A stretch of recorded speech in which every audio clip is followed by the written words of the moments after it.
But maybe what I want to ask you is, do you take a slightly Jungian approach to UFOs? They are this circular. Yeah. So I get in trouble with Jungians.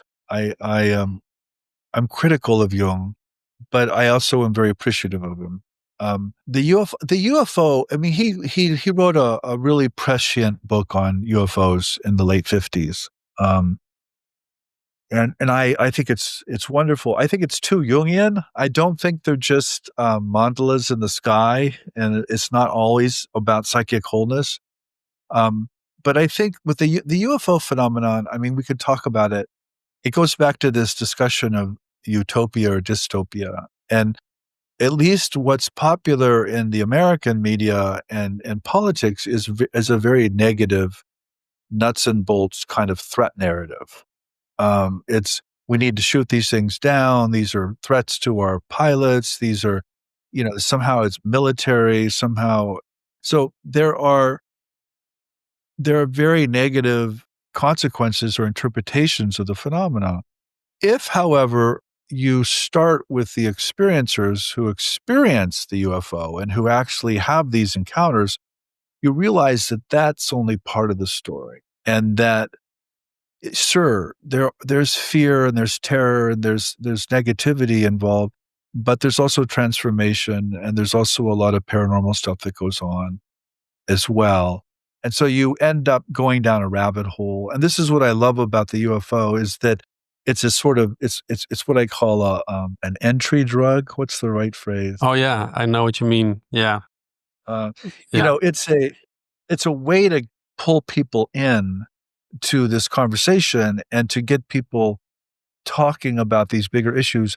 And in the States, at least, I mean, look, they're talking about it in Congress. There have been bills on the floor, and so I think that's really positive and powerful. But I think eventually we have to bring in the experiencer, and we have to bring in the weird and the paranormal, because this is what the phenomena is also about. You can't understand the full phenomena without that.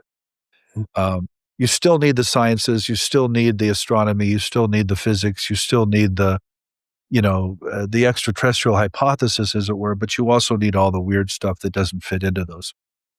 yeah, And that's what I love. Again, my joke about the UFO is if you know what a UFO is, you actually don't. yeah, If you're certain about that it's just a fraud, then you're certainly wrong. But if you think it's just a threat or it's the Chinese or whatever, you're wrong as well. And so I love that about the topic. yeah. That's quite a quantum physical approach to UFOs, by the way. Yeah. I mean, yeah, maybe. I mean, I think the UFO does things all the time that violate our physics. Pretty much any of it. On the other hand, it does a lot of things that do make sense in quantum physics or Einsteinian relativity or these other models. And so that's why, again, I love the phenomenon, is because it pushes us outside. It's just a hallucination or it's just a fraud. It pushes us into physics, as it were. Mm. Yeah. One thing I'm getting from this conversation and also from your wish and your urge is that we need to listen to each other. Would you agree with that? Yeah. Yeah, and we need to have this conversation. And by having this conversation, I don't just mean a podcast. I mean, we need to talk about this in a really human and compassionate way, and really consider what each other's positions and not just dismiss them. And so there's a kind of ethical impulse here. There's a kind of compassionate. I don't mean to be too moral about it, but that's really the message. Let's talk.